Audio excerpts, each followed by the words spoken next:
हरिओम आत्मीय भक्तजनों सप्रेम जय श्री हरि ओम ऐम ओम जय मां सरस्वती।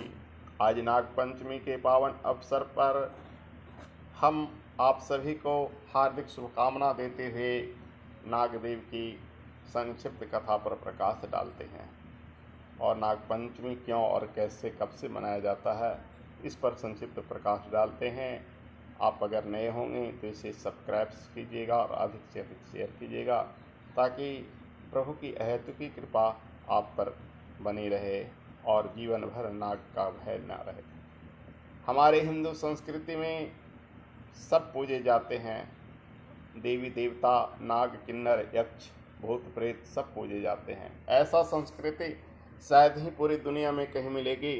पेड़ पौधे पत्थर पानी सब पूजे जाते हैं, यही सनातन संस्कृति की विशालता है। तो चलिए उतनी लंबी कथा नहीं करनी है, संक्षिप्त में हम बताने जा रहे हैं। नाग देवता भगवान विष्णु की सैया हैं तो शिव के गले के हार हैं और इन्हें सारा संसार पूजता है। ऐसे नाग देवता को मेरा कोटि कोटि नमस्कार।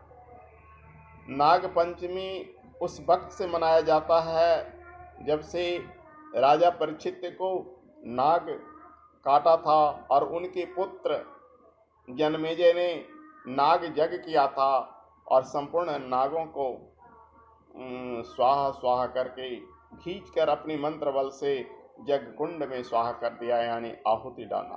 तो कुछ नाग को वहाँ ऋषि आस्तिक बचाए थे, क्योंकि ऋषि आस्तिक के पिता ही तप में मग्न थे। तब परीक्षित उनसे पानी मांगे थे और वे तो तप मग्न थे, नहीं देने पर परीक्षित ने उनको उनके गले में मृत सर्प डाल दिया था, जिससे आस्तिक ने साप दे दिया कि तुम्हें नाग डस लेगा, तुम्हारी मृत्यु नाग से होगी। लाख सुरक्षा किया गया लेकिन परीक्षित नहीं बचे, तो उसका बदला लेने के लिए जनमेजय ने सभी नागों को यज्ञ में आहुति दे डाला। तो कुछ बचे हुए नाग को वही आस्तिक मुनि बचाए। नागों को बचाकर नागों पर दूध डाला ताकि नागों को अग्नि के भय से शीतलता मिले।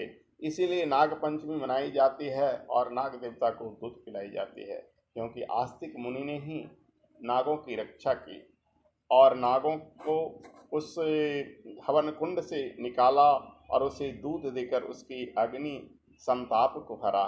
इसलिए नाग पंचमी को हम नाग देवता की पूजा करते हैं और नाग को दूध पिलाते हैं।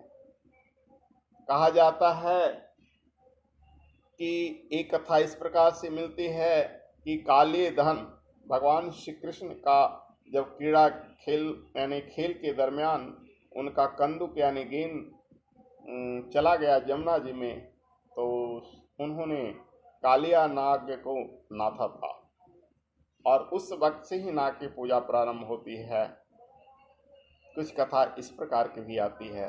खैर जो भी हो, हमारे भारतीय संस्कृति में नाग की पूजा होती है और नाग भगवान विष्णु की सैया भी हैं, शिव जी के गले के हार भी हैं।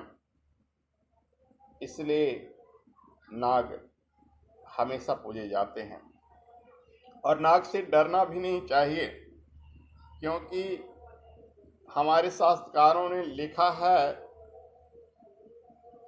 एक बहुत बढ़िया सा श्लोक आता है कि नाग और रिपु यानी दुश्मन में अगर चुनना हो तो नाग को चुन लें, क्योंकि रिपु यानी दुश्मन पग पग पर डसता है, नाग जब काल यानी आपकी आयु पूर्ण हो जाती है तभी डसता है। भले ही आपकी आयु जवानी में आ जाए या बाल्यपन में आ जाए, नाग दंश तभी होता है जब मनुष्य की काल यानी उस काल कहते हैं समय को, उसको इतने समय तक इस भूमि मंडल पर रहना होता है। इसीलिए सर्पे दस्तु कालेसु दुर्जनस्तु पदे पदे। सर्प जो है काल आने पर डसता है, दुर्जन जो है पद पद पर डसता है। नागों से बचने के ऐसे भी शास्त्रकारों में कुछ उपाय है जो मैं इस वीडियो में प्रस्तुत करता हूँ। जनमेजय ने नाग यज्ञ किया था, इसलिए कहा जाता है श्रीमद् भागवत में कि जो जनमेजय का नाग नाम लेगा उसे नाग कभी नहीं डसेगा। आस्तिक ने नाग को बचाया था, इसलिए आस्तिक मुनि का भी जो नाम लेगा उसे नाग कभी नहीं डसेगा। फिर नर्मदा नदी नागों से रक्षा करती है, ओम नर्मदा नमः जो कहेगा उसे नाग कभी नहीं डसेगा। फिर और भी बहुत सारे उपाय हैं। नवनाग का नाम जो लेगा, नवनाग स्तोत्र आता है, जो पढ़ा लिखा हुआ है उस स्तोत्र का पाठ करेगा उसे भी जीवन में नाग की कभी भय नहीं होगी। लेकिन जो पढ़ा लिखा हुआ नहीं है, अनपढ़ है, आज के ज़माने में तो कोई अनपढ़ होते ही नहीं है, फिर भी अगर शॉर्ट में भागना चाहते हैं तो या जन्मेजय या आस्तिक कहेंगे तो वरदान है। आस्तिक ने रक्षा की, इसलिए नाग देवता ने कहा था कि तुम्हारा जो भी नाम लेगा उससे मैं नहीं डसूंगा, और जन्मेजय ने उसे मारा था। इसलिए जन्मेजय नाग का परम शत्रु होने के कारण भी जन्मेजय के नाग लेने पर नाग की भय नहीं रहती। जो भी हो, नागपंचमी उस काल से ही मनाया जाता है जब से नाग यज्ञ में सारे सर्पों को जलाया गया और आस्तिक ने रक्षा की। तो जय नाग देवता, हरिओम तत्सत।